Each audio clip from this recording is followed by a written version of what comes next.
So I'm sitting here staring at this thing trying to figure out how I want to make it work. And originally we were going to use a plate like this and then just make a bracket on the backside, but I want it to be adjustable in case I need to take the belt off or something like that. So what I'm thinking is, I think I want to make a plate that goes across here on the top and on the bottom, and then have them both together, and they have two keyways, I guess, for lack of a better term, for it to slide back and forth. I think that's what we're going to go with, and we'll see what happens. The other issue I ran into is that this pulley is all sorts of sloppy. Even with the set screws all the way in, still doesn't matter. So there is a keyway that came with this. However, if you put it in, then the pulley doesn't fit at all because it's too fat. So we'll have to figure something out here. So I drew this up in CAD, and I had to cut it twice just to get the measurements right, and I was trying to offset these outer circles from the center, and it was just a big pain. So these are like 1.65 from each other, so I just made a box at 1.65 inches and then dragged the circles out this way. And then I cut it out of some old 90 aluminum. And let's see where the holes line up at. They do, they don't, they might. Ta-da! And then at least that'll be the top plate, and I think the bottom plate will probably just have one stationary bolt, so then this could slide back and forth. That's what I'm thinking. And I got some spare 1/4-inch aluminum sitting right there. So let's see what we can do. Here's the plate we cut out of a 1/4-inch aluminum on the CNC plasma, and then I just went ahead and drilled out these holes, and then I got a step bit, so I went in there with a step bit so I can countersink these screws. And then the screws that go into this motor are, what is this, M4 by 0.7. I got 16mm ones, so the idea is these should sit flush in here, because then whichever way I put this, right on top of it. Don't mind those marks.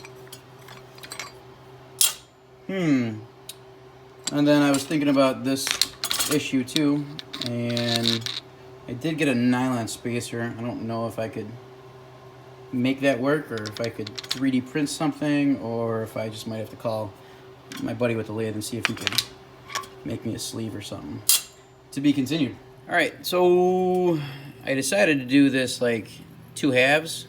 So I took this design, split it in half, moved the bolt holes over, and I guess the whole idea is this should sit underneath it,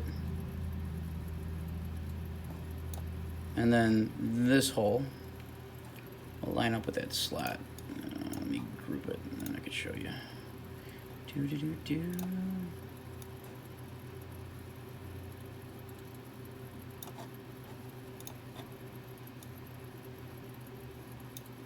So they'll sit like that. I'll make 2 of these plates, 1 for each side, and that'll leave the center open for any part of the shaft that wants to hang down. So let's cut it out. Ah, shit, that's not what I want. That's what I want.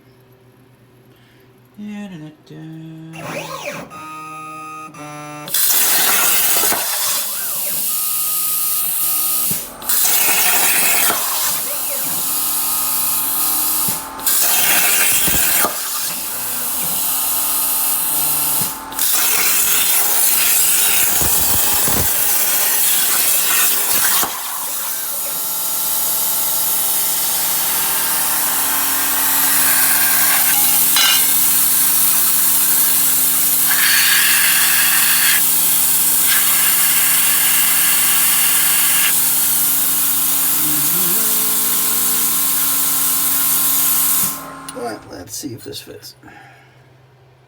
Let's see if you can see that. Well, that looks pretty damn good. Let's show you one there, one this side. We got some bolts in it and throw the motor on, and we'll take a look. So here's where we're at right now. Got these cut out, bolted in. I thought these were M5 screws, but I don't think they are anymore. So we should be able to turn this, and then we'll be able to slide it back and forth to adjust it. Now, I have been out here for quite some time. I've probably made like 7 or 8 of these already. I can't get the measurement like perfectly right for some reason, and I think it's because this thing just isn't exactly level, and it just keeps messing with me. Because what I thought I wanted to do was to have this bolt go through and thread this hole, but now I'm thinking a little bit differently. This will be 1/4 inch, and then maybe I'll just get like a spacer and then bolt it in with a nut. I don't know. Still playing around. We'll see what happens.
And we're back after a long couple hours of messing around over here. So, couple thoughts, couple updates. So let's see. These screws I wanted to countersink into here. That was my original idea, but after doing so,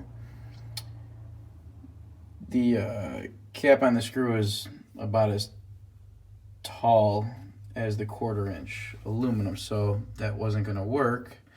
Now they stick up and they're really close. It looks like it's touching, but it's not. There's a little space, so we're gonna have to play with that a little bit. Not sure how I want to do it yet. Maybe just cut out some of this plate a little bit more so this could sit down, or if maybe I could bring this pulley up a little bit. Haven't figured that part out just yet. So then I did put just a washer under here and then a nut just to hold this in place while I play around with it. And then at the hardware store I got some M5 bolts, some nuts, some washers, and I had to file these out by hand on both sides just to get them to fit. And then the longest spacer they had was 1 inch aluminum, which is about where I want it to be. I put a washer in there and it's I mean, it's got like just a hair of a gap. It's kind of hard to see on the camera, but you know, I think this design is going to work. I just need to figure out how to get this to spin without interfering with these. If I have to cut new ones and just cut a slot in them, or if, you know, maybe I can go to like a socket head screw for these. Not too sure yet, but we're getting somewhere. And then we still got to do something about the shaft in this one. So, you know, in hindsight, I tend to overcomplicate things. I was thinking I probably could have just done something simple, like a bracket here, and then goes up, and then like an L, or, you know, 2 pieces of angle iron would probably be a little bit more simple, but let's overcomplicate it because, I don't know, why not, right? All right, well, let me wrap this video up because this is a conglomeration of a whole bunch of random clips that I threw together while working on this today, and part 3, this thing better be finished. Otherwise, I'm just going to kick it.